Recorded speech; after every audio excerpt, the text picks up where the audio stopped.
Des machines qui font rêver. À Vinitec, les vignerons sont bien présents et prêts pour certains à investir, mais dans un contexte économique tendu. Aujourd'hui, on est toujours dans la recherche de mieux travailler les sols. Si ça le fait, l'investissement en vaut la chandelle en général.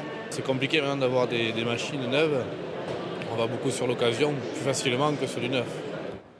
Depuis la guerre en Ukraine, tous les prix ont augmenté. L'inox avec les cuves, les capsules en aluminium pour les bouteilles et même les barriques en chêne.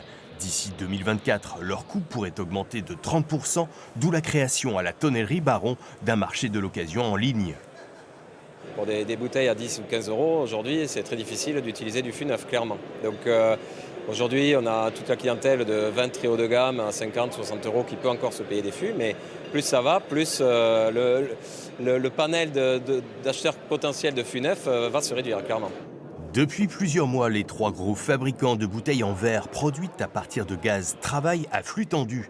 Les distributeurs ressentent également la forte pression du marché pour fournir les vignerons. Le but, c'est d'avoir vraiment beaucoup de stocks et on est en train de monter les stocks.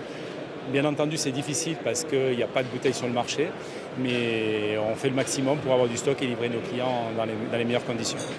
Il y a 10 ans, Bordeaux produisait plus de 5 millions d'hectolitres et en commercialisait autant. Aujourd'hui, ce sont autour de 4 millions avec les aléas climatiques. La filière a besoin d'y croire. C'est absolument nécessaire d'investir.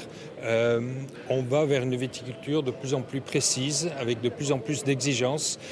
C'est le contexte qui nous oblige à nous projeter vers l'avenir.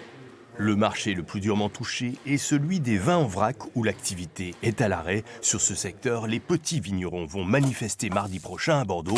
Ils réclament des primes à l'arrachage.